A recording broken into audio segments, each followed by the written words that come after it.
தமிழக சட்டப்பேரவைக்கான தேர்தல் நெருங்கும் நிலையில் தலித் ஒருவரை முதலமைச்சர் வேட்பாளராக முன்னிறுத்துவது குறித்து விடுதலை சிறுத்தைகள் கட்சியின் பொதுச் செயலாளர் ரவிக்குமார் கூறியுள்ள கருத்து பல்வேறு விவாதங்களை ஏற்படுத்தியிருக்கிறது. மதிமுக, விடுதலை சிறுத்தைகள் மற்றும் இரண்டு இடதுசாரி கட்சிகளும் இணைந்து உருவாக்கியுள்ள மக்கள் நல கூட்டணியில் முதலமைச்சர் வேட்பாளர் அறிவிக்கப்படவில்லை. தேர்தலுக்கு பின்னரே அது குறித்து முடிவெடுக்கப்படும் என்று கூட்டணியின் தலைவர்கள் தெரிவித்து வரும் நிலையில் விடுதலை சிறுத்தைகள் கட்சியின் பொதுச் செயலாளர் ரவிக்குமார் தலித் முதலமைச்சர் குறித்து தெரிவித்துள்ள கருத்து திருமாவளவனை முன்னிலைப்படுத்துவதே என்று கூறப்படுகிறது.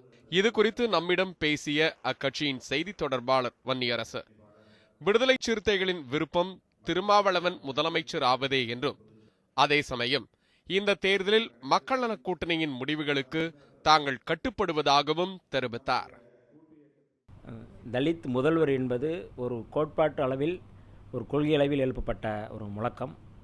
இன்றைக்கு அது விவாதமாகி கொண்டிருக்கின்றது. என்னை பொறுத்தளவில் தனிப்பட்ட முறையில் எங்களுடைய தலைவர் திருமாவளவன் அவர்கள் முதல்வர் ஆக வேண்டும் என்பது என்னுடைய விருப்பம். அதே போல் லட்சக்கணக்கான விடுதலை சிறுத்தைகள் அதை நோக்கி விருப்பத்தில் இருக்கிறார்கள். ஆனாலும் மக்கள் நல கூட்டணி என்பது தேர்தலுக்கு பிறகு ஒரு மிகப்பெரிய விவாதத்திற்கு பிறகு அது எடுக்க வேண்டிய சூழல் இருக்கிறது. ஆகவே இந்த சூழலில் மக்கள் நல கூட்டணி என்ன கொள்கை திட்டத்தை வரையறுக்கிறோம் அதற்கு கட்டுப்பட்டு விடுதலை சிறுத்தைகள் செயல்படுமே ஒழிய வேறு விவாதத்திற்குள் நாங்கள் செல்லவில்லை. இந்த தேர்தலில் மக்கள் நல கூட்டணி முன்வைத்திருக்கும் கொள்கை பிரகடனமே முதலமைச்சர் வேட்பாளர் என்றும், வெற்றி பெற்ற சட்டப்பேரவை உறுப்பினர்கள் ஒன்று கூடி முதலமைச்சரை தேர்வு செய்வதே சரியான நடைமுறை என்றும், தற்போது முதலமைச்சர் வேட்பாளரை அறிவிக்க வேண்டியது அவசியமான ஒன்று அல்ல என்றும் மார்க்சிஸ்ட் கம்யூனிஸ்ட் கட்சியின் குமரேசன் தெரிவித்தார். செயல் திட்டம்தான் வருகிற தேர்தலில் மக்களை சந்திக்க இருக்கின்ற வேட்பாளர் என்று அறிவித்திருக்கிறார்கள். எனவே அந்த செயல் திட்டத்திற்கு, அந்த வேட்பாளரை வெற்றி பெறச் செய்வதற்கு இந்த மக்கள் நல கூட்டணி முழு முனைப்போடு செயல்படும். அவ்வாறு மக்களுடைய ஆதரவோடு பெரும்பாலான இடங்களில் வெற்றி பெறுகிற போது மக்கள் நல கூட்டணி கூடி தான் முதலமைச்சர் யார் என்பதையும் தெளிவான முறையிலே முடிவு செய்யும்.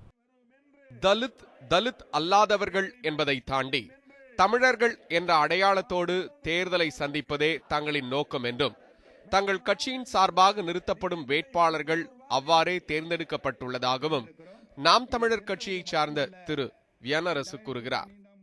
நாம் தமிழர் கட்சி அனைத்து மக்களுக்குமான கட்சி.